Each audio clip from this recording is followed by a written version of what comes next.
Suara langkah-langkah ringan seringkali terdengar di lorong di luar apartemennya, tetapi ketika dia membuka pintu, tidak ada siapa-siapa di sana.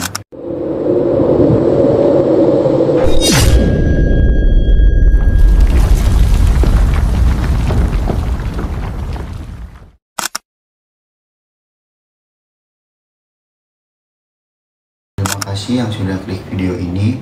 Kali ini gua bakal menceritakan sebuah kisah misteri jejak kaki goib di sebuah apartemen tinggi. Langsung aja kita masuk ke ceritanya ya.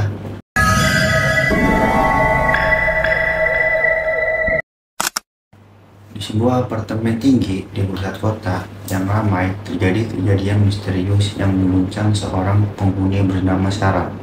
Sarah adalah seorang wanita muda yang tinggal sendirian di apartemen itu.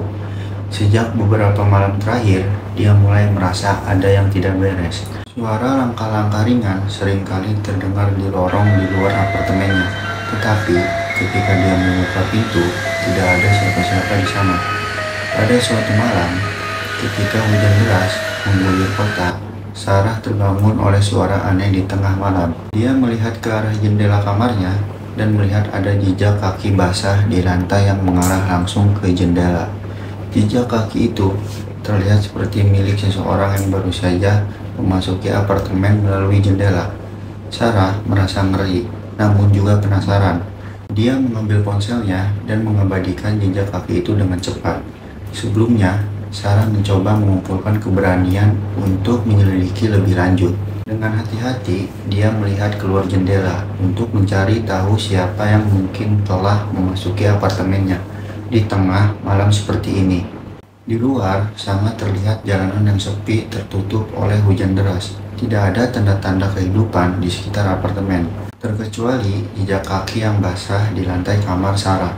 Dia memutuskan untuk mengecek seluruh apartemennya, tapi tidak menemukan siapapun atau apapun yang mencurigakan. Keesokan paginya, Sarah memutuskan untuk bertanya kepada tetangga-tetangganya.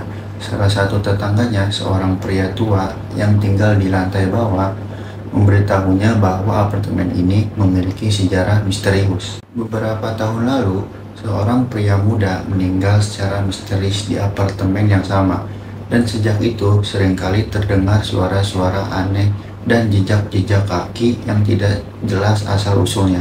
Sehingga Sarah semakin penasaran, dan dia mulai melakukan riset tentang sejarah apartemen itu dan menemukan bahwa memang ada laporan-laporan tentang aktivitas paranormal yang terjadi di sana. Beberapa orang bahkan pernah melihat bayangan-bayangan berjalan di lorong-lorong pada malam hari.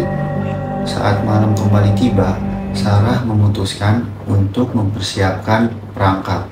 Dia meninggalkan jendela kamarnya sedikit terbuka dan menunggu dengan ponselnya siap merekam.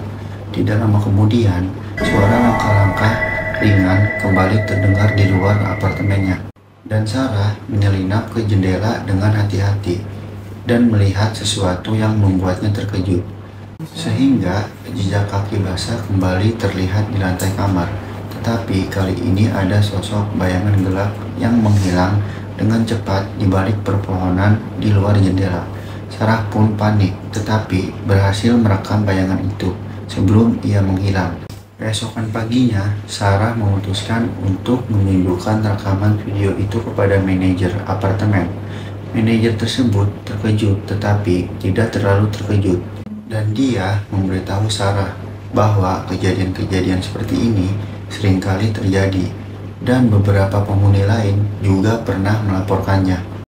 Sarah memutuskan untuk segera pindah dari apartemen itu, meskipun dia penasaran dengan apa yang sebenarnya terjadi. Dia tidak ingin tinggal lebih lama di tempat yang mungkin dihuni oleh sesuatu yang tidak bisa dijelaskan. Sejak saat itu, Sarah tidak pernah lagi mengalami kejadian serupa. Dia mulai menata hidup barunya di apartemen baru. Tetapi cerita tentang jejak kaki goib di apartemen tinggi itu tetap menjadi pembicaraan di kalangan penghuni apartemen yang lain. Dan apartemen yang tinggi itu menjadi misteri yang belum terpecahkan di tengah kota yang sibuk itu.